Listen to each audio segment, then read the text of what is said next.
What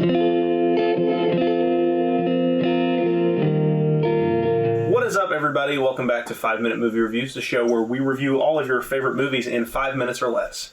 Today, I'm really excited. I know I say that after every intro, but I'm really excited today because I'm talking about one of the most anticipated movies of 2020. That's right, Wonder Woman 1984.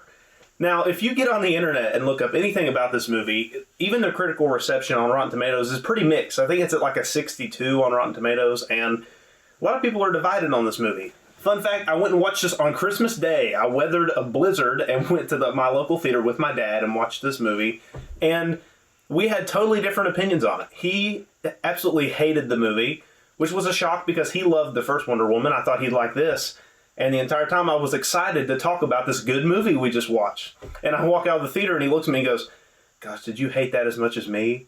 I was like, "What?" So the entire car ride home was essentially an argument between me and him. So it's cool when a movie can elicit such strong opinions from two different people, two totally different opinions. So yeah, spoiler alert, I really like this movie. I actually think it's an improvement on the first film in almost every way.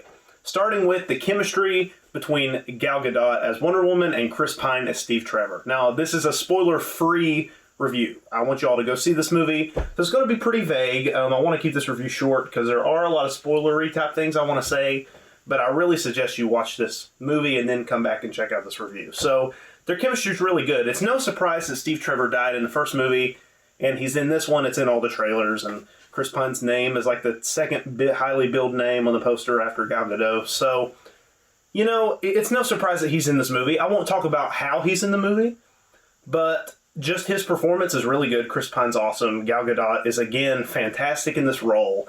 It's almost like how Margot Robbie is with Harley Quinn.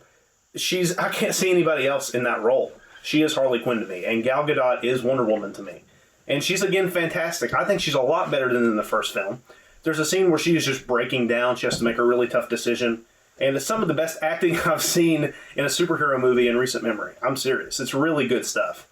And her and Chris Pine have great chemistry together, as always, just like in the first movie. It's just like they didn't miss a beat. Obviously, this came out several years after the first Wonder Woman. The first one was in 2017, I believe. And they didn't even lose a step. It's like they just hopped right back into these characters and just carried on as before. Also, I really like one of the two villains in this movie. I really, really, really love Pedro Pascal's villain, Max Lord. First off, Pedro Pascal, he's the freaking Mandalorian. You know he's a good actor, right? But this is my favorite role of his so far in his career. And you know how much I love the Mandalorian. It's an entirely different type of character. He's never been someone who's evil, and I really love his arc. It's a really awesome, I won't get into spoilers, but it's a really great commentary. A lot of social commentary in this movie that I didn't expect. And it's a great commentary on greed and how it can just absolutely fuel somebody's actions. He thinks of nothing else but greed throughout this entire movie. And it's just a great commentary specifically on the rich and how wanting to be rich and aspiring to fame and to have a lot of money can honestly make you a villain sometimes. And it's a really complex theme for a Wonder Woman film to tackle. And I think it was done really well. I really liked Max Lord as a villain. So it pains me to say that my biggest concern going into the movie was Kristen Wiig, right? Because while I'm a big fan of hers, and she's very funny, she's one of my favorite SNL cast members of all time. She's absolutely fantastic. Great comedic timing. If you haven't seen Bridesmaids, I highly recommend it. Friggin' hilarious. One of my favorite comedies. And you know, I know she's a good actress. She's been in some serious roles, but her playing a villain in a Wonder Woman movie didn't really sit right with me from the trailer. And having watched the movie, it still doesn't sit right with me. She's easily the worst part of this film.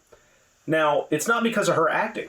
I actually think Kristen Wiig gives a really awesome performance and a really believable performance. It's just her writing for her character.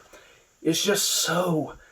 Oh, it's cringeworthy, some of the lines that she tries to give off. There's points in the film where her character, when she's first introduced, is trying to act very awkward, you know, very kind of like a quirky, misunderstood girl who's never been popular. And I don't like that trope anyway in films. I'm just kind of tired of it. And she doesn't pull it off. It's really cliched. And some of the line delivery on her part, while overall it is a good performance, some of the line delivery's off. But I credit all that to the screenwriters. Patty Jenkins, who directed the movie, who directed the first movie actually, co-wrote the script for this one. And some of the lines for that character are just really, really bad. Honestly, whenever she shows up on screen or it's a scene centered on Cheetah, it really just kind of kills the pacing of the film. And it's already a very long movie, so I feel like if you cut her character out of the movie, it will honestly improve. Pacing will be better, you can make it a lot shorter and more effective. So, I really didn't like her at all. Also, the CGI on her face when she's fully transformed into Cheetah, I burst out laughing, guys. It's really bad. Really not good at all. Her character's honestly really knocking this movie down several pegs for me, because without her, I'm really loving this movie, but she just kills every scene she's in a bad way. She's really not very good. I did not like her character at all. Aside from Cheetah, guys, my only other complaint would be that, and it's hard to talk about this without spoilers, but honestly, I think all that I can say is there are some elements in the plot. There's an object that the plot centers on, and some of the way that that is executed is kind of convenient to the plot. It's not that believable. Of course, this is a movie where it's about Wonder Woman. I mean, that's pretty unrealistic anyway, but there's just a couple plot holes that sets up that are just, they don't sit right with me. You know, I can't really look past them. But other than that, and of course not liking Cheetah in the slightest, I really enjoyed Wonder Woman 1984. I highly recommend you guys go check it out, whether it's in the theaters or if you're scared of COVID, which for good reason, right? You can watch it at home on HBO Max, free with your subscription. Yeah, guys, I really recommend this movie. It's a lot of fun. If you want to turn your brain off, you can. That's probably maybe the way to go with this, but it does have some good themes thrown in there at the same time. So I will be giving Wonder Woman 1984 a 7.5 out of 10. Alright, thank you guys very much for watching. Be on the lookout for my next review the following Monday. It's going to be for Promising Young Woman, and I'm super excited to talk about that movie, guys. Really good stuff. So, again, thank you all for watching. I will see you all next time. Bye.